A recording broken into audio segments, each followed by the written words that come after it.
This is the basics of financial literacy that you were never taught. So I know a lot of people like me that grew up in a family that was either poor or just coming from poverty and just systematic generational trauma that just didn't learn the information or just never had enough money to be able to learn how to manage money or just never, understood money, believed in money, all right, scarce mindset, just didn't teach anything to the next generation, to their kids or their kids' kids. And you may be like me and have found your way to being 16, 17, 18, or maybe you're, you know, finding your way at 21 like me, or maybe you're even 25, 30 and still haven't found out some of this stuff. And it's not always our fault, although the internet is so easily accessible today and you can learn a lot. It's not always our fault that we weren't taught these things. So as I'm taking a financial literacy course, I want to be able to share a lot of things here that are just simply the basics of financial literacy that you may not have been taught, to be able to help you navigate and guide your way and to be able to do better. Because this is coming from someone who's 21 that was 18, 19 with a 7 to 750 credit score, had up to 6, 7 thousand saved in my high yield savings, no debt. I was doing pretty good. I was able to, take trips, buy things, live a little life. Although it was very helpful, obviously living with my mom, not paying major bills obviously played a factor into it. But, I was pretty financially sound. And then I went through, long relationship, made some poor decisions in life, college, and then I got into sales, tried to build a business, and ended up finding my way into maybe around $10,000 in debt now. Credit score dropped. I had things that I need to take care of, but I'm making my way back quicker than I know it. And I want to just be able to share these basics from a financial literacy course on Khan Academy that I'm taking that may really help you.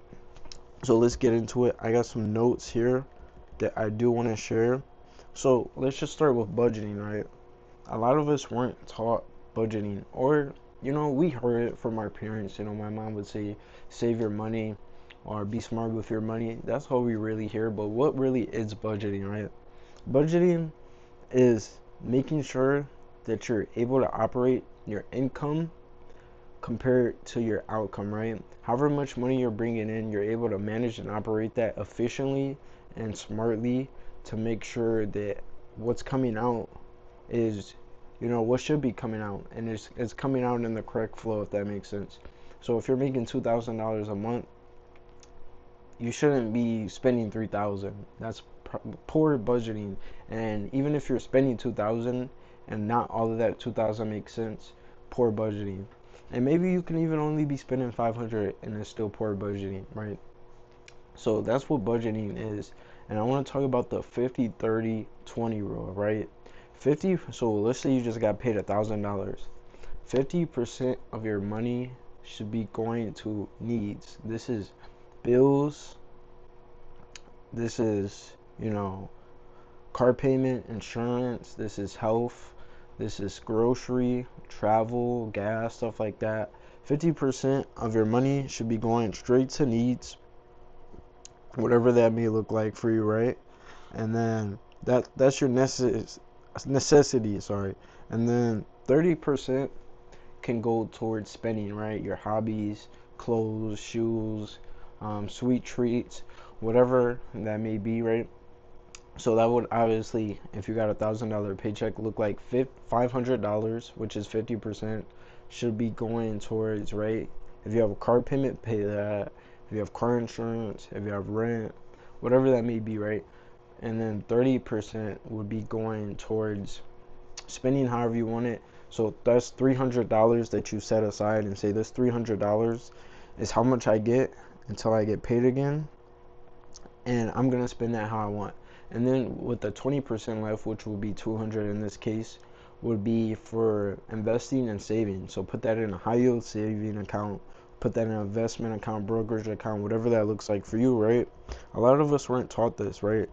And if I knew this at 16, 17 and properly applied it, instead of just getting a $600 paycheck and buying two pairs of Yeezys and now my money is gone, then I would have saved up a lot more money quicker. I would have been in a better position now, and I just would have probably been along the way in investing and had more money in investments and setting myself up for retirement properly. All right, so you want to be able to shift your funds properly, right? So everything that comes out, you want to be able to shift it into the right categories, shift it into the right places, and into the right spending properly, right? So let's talk about saving, right? Saving money. If you have a regular savings account like I have Chase, the Chase savings account is like 0.5% or whatever it may be, right? You're not making any money back. You need to look, and I won't go too in detail in this video, but you need to look into a high yield saving account, right? That's going to get you 3 to 5% back. It's going to make you more money on what you already have, and it's just going to be a better savings account because it's all online. So there's no physical branches, which is how you get that better return, right? And make sure you're properly saving because you never know what's going to happen in life. You never know when a rainy day is going to come, your car is going to break down, a funeral, no matter what the case may be. I know we don't want to save money, we don't like to save money, but save as much as you possibly can if you're not investing it, right? Like I said, it's not something we like to hear, but it is something we need to do. So when you get your check, I want you to do something that's called pay yourself first. So what this means is however much you're fixated on saving, right? It doesn't matter how much you get paid. Let's say you were saying, I want to save $200 bi-weekly is which when you get paid. It doesn't matter if your paycheck just hit for $900 or $1,500. You take $200 first right away, put it in your savings account, and you paid yourself first. So now you operate based on what you have left, right? So however much money you have left is how much you have to manage. But paying yourself is going to be an efficient technique to make sure that you're hitting your savings goals and you're progressing in your savings account and that you know how to manage money. Because it's so easy when you get $1,000 check to come in to be like, all right, now I can buy this new case. Now I can get a new controller. I'm going to go buy this off of Amazon. I'm going to buy these pair of shoes. And then boom, your account goes down to 500. And now you're trying to manage 500. No, take your 200 if that's your fixed number, set it aside. Now you have 800. So don't even think you just got paid 1,000. I only just got paid 800.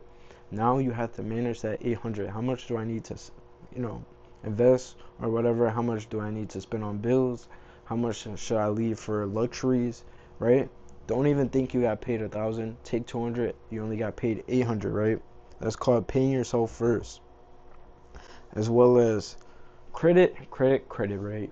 They say credit rules the world. What is a credit score? It's basically just a score, long story short, that summarizes how well you're able to pay bills and pay bills on time and have how financially sound you are, okay? Like how responsible you are. So if your credit score is high, you're likely to pay bills on time, you're likely to pay your bills off, you're likely to be financially responsible. If your credit score is low, you probably don't pay your bills or you don't pay them on time and you're bad with your money, right? So a credit score is going to range from 300 to 850, right? So basically, right, 300 to 579 is poor, okay? 580 to 669 is fair. 670 to 739 is good. 740 to 799 is very good. And 800 to 850 is excellent. So that just determines again, all right, someone's very poor or very excellent at paying what they need to pay on time and paying how much they need to pay, right? So why is your credit score important? Why does it matter, right? Credit really, and I'm gonna be honest with you, only essentially matters if you're trying to get things without paying it in full. So, like credit score matters for a house, it matters for loans, it matters for getting a car financed, and things like that. If you need some big equipment, like you're building something, you might need to run a credit score when you're getting a new credit card, stuff like that.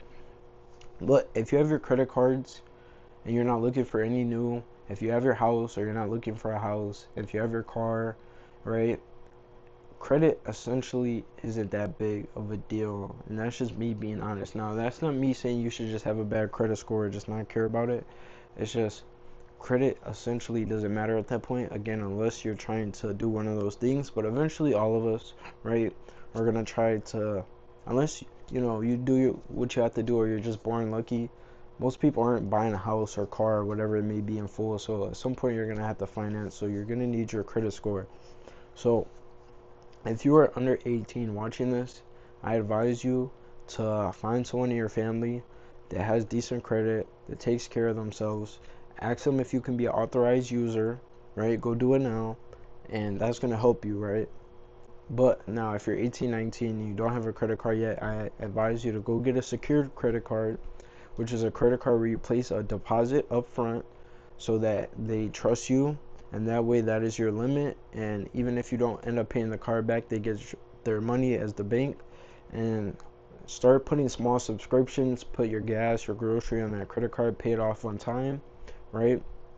Leave a little bit on there so that it's not 0% reporting, so they know you're using it. So leave like 5 to 10% and keep paying that off on time and start building your credit. Now, if you're older, 25, 30, 45, even if you're 60 and you have bad credit, it's never too late. You can push yourself. You can find people who can help you. The internet is resources. There's ways like secured loans, secured cards, credit repairmen. There's, apps, accounts, so many things. It's never too late. Keep grinding, right? I highly suggest that you look into a secured loan or a secured card if you can get one. Start adding positives to your negatives and start trying to clear out those negatives, right? But that's basically credit score in a nutshell and why it's important. And your credit score is based off payment history, credit utilization, length of history, types of credit, and new credit inquiries. And you can do more research on that, like I said, on your own if you want. But basically, in credit card types, you have standard cards, secured cards, reward cards, student cards, business cards. They're all just going to vary depending on limits and the benefits you get, and any annual fees. And when you're comparing credit cards, right, every credit card company is required to give you a Schumer box. That's that box that shows you the annual fee, the interest, the benefits, things like that, right? Make sure when you're finding a credit card, you find a credit card. If you don't have the money to pay an annual fee, or you're not going to use it a lot, get a credit card with a $0 annual fee, right? Find one that has lower interest than the other ones. Find ones that give you benefits based on what you use. If you go to the gas station a lot, look for a card that's good on gas, that gives you 3 to 5% back on gas, or restaurants, or whatever the case may be, right? So that's basically credit in a nutshell. So financial literacy, right? Why is it important? Well, the last thing I can tell you want to do is put yourself in debt. So whoever's out there listening, be very careful with what you finance, whether it be something small like a PS5 or a phone, or if you're going out and getting a big loan. Make sure that it's within your frame. I know sometimes we want those cool things, we want to ball out, we want to make it look like we got it more than what we do. But that's why so many of us are broke or poor, even though we look good. It's just because so many people are living without, like, outside the frame of their means, just for looks. So don't go broke trying to look rich. I promise you, it doesn't matter if you have that cool belt, the cool shoes. If you don't got it, you don't got it. You need to keep your head down until you're up. You can eventually get there, but I'm telling you, just keep your head down until you're up. Because if you get in debt, you're just in a constant chasing game, right? You're just chasing. Interest is stacking, and you're just going to get behind. And that's how they keep us in this trap in society. That's because they get people so tied up with this fake idea of money, and get so many people to be behind, that they're just trying to run to catch up. You're not even at sea level. You're just below sea level trying to catch up. And the more you're stressing about more money, the more you're working these dead-end jobs, the more you're tired from these jobs, the more you're not able to use your thinking power that we were designed to have and do more with your life. So now you're just in a constant rotation of work, relieve stress, pay bills, work, relieve stress, pay bills, and just you're in a constant cycle, and that's how they get us trapped. That's how they get so many people to be zombies.